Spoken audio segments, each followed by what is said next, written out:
हैं, मतलब झूठे आते हैं, तो सब यहाँ धीरे धीरे करके बदल जाते हैं, सब अपने आप को छूट जाता है। क्योंकि हमको काम ही नहीं करा, हमको तो ये कराना कि दिन में ईमानदारी मेहनत से जो भी करते करो, बच्चों की सेवा करो, शाम को भजन करो, असली काम कराना। तो इसमें तो कुछ है ही नहीं, इसमें तो कोई बदमाशी नहीं। दिन में काम करते रहे, आपको समय नहीं मिलेगा, और शाम को बच्चों की सेवा की, फिर भजन किया। जब समय मिल जाए तो इसमें समय मिलेगा, कोई काम ही नहीं कि चलो भाई किसी के साथ में बदमाशी करें, यही काम रहता है। अब देखते हो रात को सेवा में जाते हैं, सेवा कराई तुरंत वहां छोड़ करके भाग करके यहाँ आए, सोच गए अभी यहाँ से जाएंगे और जाने के बाद फिर सेवा करेंगे और फिर बाहर भागेंगे। अरे इनको मौका नहीं मिलेगा, बुराई करने का जब मौका नहीं मिलता तो फिर भजन करो, कोई सुमरन करे, कोई ध्यान करे, कोई प्रार्थना करे अपना। ये चीजें सबको समझना चाहिए, समझ करके जो समझदार होते मुड़ जाते, और इस तरह से पड़े रहेंगे, पकड़ ले जाएंगे वो जमदूत, तो फिर आपका क्या होगा। यही तो बात थी राम के वक्त में, जब त्रेता समाप्त होने लगा तो पहले आए धर्मदूत, होशियार हो जाओ, मैं तो तुमको बताया करके जा रहा हूँ कि तुम तैयारी करो, जाने वाले हो। तो तुरंत कह के गायब हो, तो गायब हो गए। अब इनको घबराहट हुई, तो उन्होंने कहा भाई कौन आया था, इधर कौन आया था, हमने तो नहीं देखा। पहरेदारों से पूछा कि हमने नहीं देखा, कौन आया था, भैया हमारे कमरे में अभी खड़ा था, कह करके गया। तो मतलब अच्छा तुम लोग सिपाही भाई कोई नहीं रहोगे, हम लक्ष्मण को करते हैं। तो अपने भाई लक्ष्मण को दरवाजे में कर दिया, तो फिर अब आए उनको लेने के लिए, तो कहा उन्होंने, राम ने कहा कि देखो कोई आ ना सके, सबके लिए बना, कोई नहीं अंदर आएगा, सबको बना कर दिया। अब दरवाजे पर आए, कह लगे नहीं अंदर नहीं जा सकते हो। कहा हम क्यों नहीं जा सकते अंदर, हम जा सकते, हम तो सब जगह जा सकते हैं, हमको कोई नहीं। तो उसने अपना जो रूप दिखाया, तो लक्ष्मण तो उधर गिरे, देख करके उधर गिरे जा करके, तब तक वो अंदर घुस गए।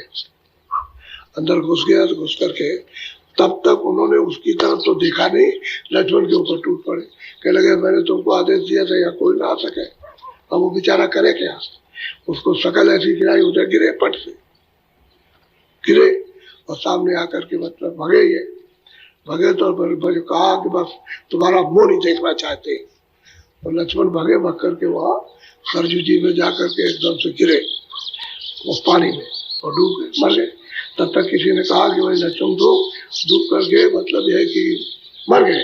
तब तक राम दौड़े एकदम से सीधे, और कि किधर गए, कहाँ गिरे, कहाँ कूदे, तो वो भी एकदम से कूद पड़े, वो भी उसी में मर गए। तब तक दोनों भाइयों ने भारत और सदगुण उन्होंने सुना कि भाई तो मतलब ये कि पानी में दौड़ करके कूद गए, मर गए, तो ये भी मर गए, तो ये भी उसी में कूद गए, मर गए। तो मृत्यु तो इस तरह से हुई है, ऐसे ही ले जाना था, इसी तरह से ले जाना था। अभी देखिए क्या लीला होती है, कोई आदमी क्या समझ सकता हमारे लिए कौन सा समय कैसा आएगा, बस शकल दिखाई तो बात हो जाती। बोलो। नाना कष्ट दे पल पल में, फिर फांसी डाले गल गल। कहता है कि भाई नाना प्रकार की भांत की यातनाएं वो जमदूत सिपाही देते हैं, और फिर उसके बाद में गले में रस्सी डाल के यानी किस तरह से खींचते हैं, तो हाय हाय चिल्लाता है, करता है। यानी जो वहाँ दुर्दशा करते हैं वो सही बात है कि वो कहने में नहीं आती, पर ये समझ लीजिए कि क्या हाल होता है उसका। यानी जल्लाद भी ऐसा काम नहीं करेगा जैसा वहां होता है। जल्लाद तो बहुत करेगा, मार देगा और फिर उसकी खाल रोटेगा, अरे वहाँ बहुत बुरा हाल होता है। कहते हैं कि पल पल यात्रा देते हैं, फिर गले में फांसी डाल के खींचते हैं, और फिर किस तरह से उसको मारते हैं, और फिर जिंदा करते हैं, फिर मार, सूरत को नहीं छोड़ेंगे, उस शरीर को मतलब उसको उसी में पकड़े रहते, यात्रा देते। बोलो। को भी नर कमाई दे गोते, जीव सहे दुख। अब ये महापुरुषों ने देखा ना होता तो क्या वर्णन करते, जब वहां देखा कि चलो भाई देखें जीवों की क्या हालत होती है, तो वहां देखा कुंभी नर सड़ने वाले नरक है, जहाँ बदबू ही बदबू है, उसमें उसको डुबा देते। और जब कभी मतलब है उस पर लगा जूतियाँ, और जूतियाँ ये नहीं रहती कटीली जूतियाँ, वो ऐसे कांटेदार रहती है, नीचे डूबे रहो नीचे इसी नरक में। तो बताओ कितनी बुरी यातना। कि मतलब ये है कि नाक में नरक, असम में नरक, उसी में सड़ रहा, उसी में गल रहा, चिल्ला रहा, को निकाले। आप बचा लोगे वहां जाकर? बहुत बुरी दशा होती। इसलिए तो मैं कहता हूँ अरे भैया शाकाहारी रहो, बड़ी बुरी हालत होती है, बहुत बुरा। शाकाहारी रहो, अच्छे काम करो, कुछ मतलब नहीं तो समय निकला जा रहा अच्छे काम का, ना अच्छा काम शरीर से कर सकोगे, ना उस मालिक का भजन कर सकोगे, ना जीवात्मा के ऊपर का भार उतार सकोगे। तो कुछ तो कम से कम समझ के कर लो, थोड़ा बहुत भी रत्ती भर भी करो, लेकिन कुछ ना कुछ करो। तो कोई सुनता ही नहीं। अब ये रंग रोगन जो इस वक्त भौतिक बात का छाया हुआ, उसमें बुद्धि पर छा गया, इंद्रियों में छा गया, उस भोगों में रस ढूंढ रहे, उसमें क्या मिलेगा? क्या मिला? अगर किसी को कुछ मिल गया होता, हम तो जब से देख रहे हैं सोशल जिंदगी को, तो सब कहते हैं सोशल जिंदगी है, इसको खाने पीने को और भोगने को सोशल जिंदगी, सामाजिक जिंदगी। अरे कोई जिंदगी जिंदगी है भी एक तरह का यार, क्या क्लेश है। तो हम देखते ही रहते हैं, कुछ कहते नहीं है, चुपचाप मतलब ये उसको समझते हैं, आपको समझाते हैं, होशियार हो जाओ। ये दशा जीवों की हो रही है। बोलो। वे निर्दयी दया नहीं लावे, आते तेरा से जीव कहते हैं वो तो निर्दयी, उनको तो हमको मिला कि उनके साथ ये कर रहा है, ये तुम जो कर्जा लादा है उसको अदा करो, भोग है। अब वो बेचारे क्या करें, उनको आदेश मिला, उसका उल्लंघन नहीं कर सकते, तो निर्दयी है, दया नहीं, उनमें दया ही नहीं। और उनकी त्रास से, उनकी मार से, उनकी यात्राओं से जीव मर जाते हैं, और कोई रास्ता नहीं बचने का। पूरी पूरी मतलब ये कितने नाम के नरक हैं, पूरा भोगने के बाद तब तो कितने करोड़ वर्ष लग जाएंगे उसमें, तब जीव निकल के फिर 84 में डालेंगे, चारों खानों में, फिर 84 लच्छी चूनियों में, उसमें बंद करेंगे, या आगे यात्रा देंगे, तो कितना समय निकल जाएगा। तो जीव को तो फिर ये अवसर मनुष्य शरीर का मिलता ही नहीं है, ये नहीं मिलेगा। जो आज तुम सोच रहे हो अपनी अल्प ज्ञान बुद्धि से कि मिल जाएगा, ये मिलने वाला नहीं है। बोलो। आगे ने खाम्ब से फिर लिपटावे, हाई हाई कर तब चिल्ला। वो कहते हैं अग्नि खम्भ से, ऐसे से खम्भ है कि आपका सारा संसार नहीं है इतना बड़ा, इतना एक एक खम्भ है, लाख लाख मील की तो लग गया, उस पर इनको छेद लेते हैं। उसी में मतलब ये है कि त्रिशूल नुकीले रहते हैं, उसमें बेचते हैं और बेच कर ऐसे जलाते हैं, लाखों मील ऐसे लगिया होती जैसे पास, ऐसे करके जलाते हैं। आप क्या करें जी, उसमें जलते हैं और चारों तरफ से जलाए जाते हैं, एक तरफ से नहीं, चिल्लाते हैं। और जिसको आप जलाओगे तो ये तो दुर्गत होगी,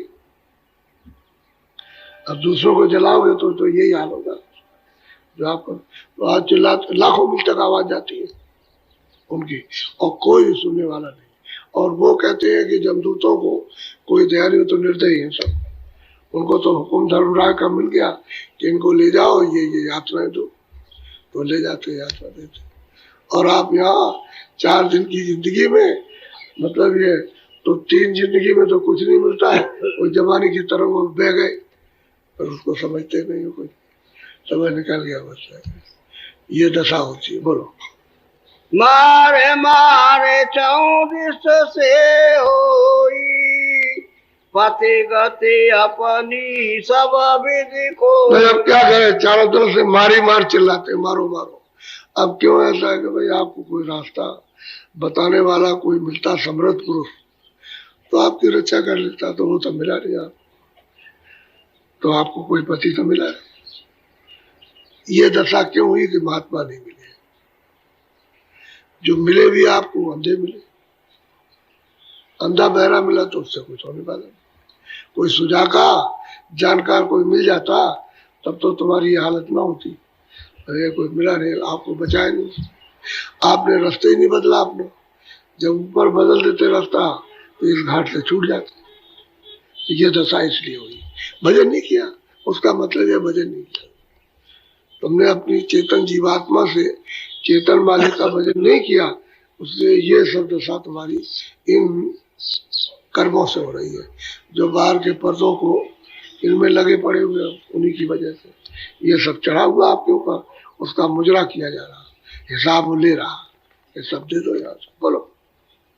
नरकन में अति त्रास दिखावे, फिर 84 ले। अब नरकों में तो इस तरह से उनको यातना देंगे और फिर ला करके 84 चार खानों में डालेंगे, पशु पंछी की योनि में डालते। मनुष्य शरीर तो बहुत समय बाद रहेगा। अब ये जितनी गऊएं आई हैं और बैल जितने भी आपको दिखाई देते हैं, ये सब इस शरीर छोड़ने के बाद ये सब मनुष्य शरीर में आ जाएगा। इन्हें गऊएं तो स्त्री शरीर में आएंगे तब, और पुरुष आएंगे मनुष्य शरीर में। बैल मनुष्य शरीर में पुरुष में आ जाएगा। ये गाय और बैल की अंतिम योनि 84 के ऊपर की एक ही योनि है, इसके बाद मनुष्य शरीर में जाएगा। अब सबको ये आदेश दिया था कि बैलों से तो आप काम लो और चारा पानी इनको देते रहो, तो आप उनसे काम लेते रहिए। और आपको कहा था कि गऊओं की सेवा करो, इनसे दूध आदि तुम अपना खाते रहो और इनको अपनी मौत मरने दो, बैलों को इनको। तो जब ये अपनी अपनी मौत मरेंगे तो जब मनुष्य शरीर में आएंगे तो स्त्रियां भी बड़ी सब होंगी और पुरुष भी बड़े सब होंगे। ये आपको बताया था महात्माओं ने, जो जानकार थे उन्होंने कहा था। और मान लीजिए कि आपने वो बैल की अभी 5 साल और बाकी है और आपने अभी कट्टी खाने में कटवा दिया, दे बेच दिया और उसने ले जा करके वहां काट दिया, तो ये अपराध सब आप पर लगेगा। तो वही जीवात्मा 5 साल तक प्रेत योनि में, चाहे गाय की हो चाहे बैल की हो, प्रेत योनि में रहेगी। और चाहे भैंस हो चाहे भैंसा हो, वो प्रेत योनि में रहेगा। और उसके बाद में गऊ को तो मनुष्य शरीर मिलेगा और बैलों को, बाकी और जीवों को दूसरा शरीर मिल जाएगा। तो जब इसमें आई तो लड़कियां चिड़चिड़ी बचपन से, न माँ का कहना न बाप का, किसी का कह नहीं। और फिर जब शादी विवाह कर दिया तो सास ससुर की कुछ नहीं और अपने पति को कुछ नहीं समझती, 2 कौड़ी का भी नहीं समझती, बहुत चिड़चिड़ी। तो अब पति परेशान। वो तो कहा था कि भाई ये पूछना कि लड़का कैसा स्वभाव का है, लड़की कैसी स्वभाव की है, समझ गया, उसकी आदत क्या है। तो ये तो नाई पता लगाते थे, गांव में कई दिन रहते थे, उसको भेजा जाता था पहले, तो नाई पता लगाता था भाई कैसे लड़का लड़की है। तो दोनों शब्द जब पता लग गया तब लोग संबंध कर। अब तो ये है कि मुसीबत के मारे जल्दी करो, कुछ भी हो कहीं जाए, तो लड़के को लड़की को कहीं टिका दिया। अब ये दशा हो गई। अब किसी का मेरे नहीं बैठता, किसी का बैठेगा नहीं बैठ, क्योंकि वो प्रेत योनि की चंचल जीवात्मा भूत योनि की, अब वो कैसे मिल बैठ सकता, दोनों आपस में लड़ेंगे लड़ाई। इसलिए गृहस्थ धर्म का धर्म खत्म, ये घर वो धर्म रही नहीं क्या गृहस्थाश्रम, वो सब खत्म। बोलो।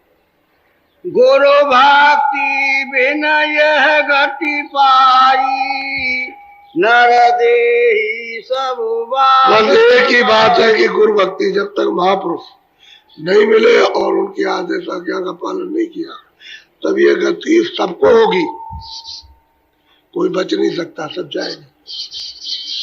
और नरदेही आपकी बात चली बेकार चली, बात कहते हैं बेकार, आपके काम में नहीं आई, बेकार के कामों में चली गई। और फिर जीवात्मा की कौन बचत करेगा, वो तो भाई रास्ते ही से होगा सब काम, उसके बगैर नहीं हो सकता। इसलिए ये सब चीजें बहुत सोच समझ के। अब लोग जो गाय काटते हैं या बैल काटते हैं उनकी तो बदिया है, वो तो जाएंगे ही सीधे, उनकी तो दशा, उनकी तो जो होना तो होना। लेकिन आपको बच के रहना चाहिए ना। वो काटते हैं नहीं नहीं समझते, नहीं समझ पाते। एक कसाई है, उन्होंने कहा कि महाराज आपकी बात हमको बहुत अच्छी लगी, तो बात अच्छी लगी तो क्या लगे कि हम कुछ सुनना चाहते हैं, हम कसाई हैं, जानवर काटते हैं, लेकिन आपसे हम प्रतिज्ञा करते हैं कि हम जानवर नहीं काटेंगे। मैं भाई बहुत अच्छी बात। फिर हमसे मिला, ये तो तुमने प्रतिज्ञा की है, फिर लौट के आना। अब घर में गया तो सब्जी ले आया, और सब्जी लाकर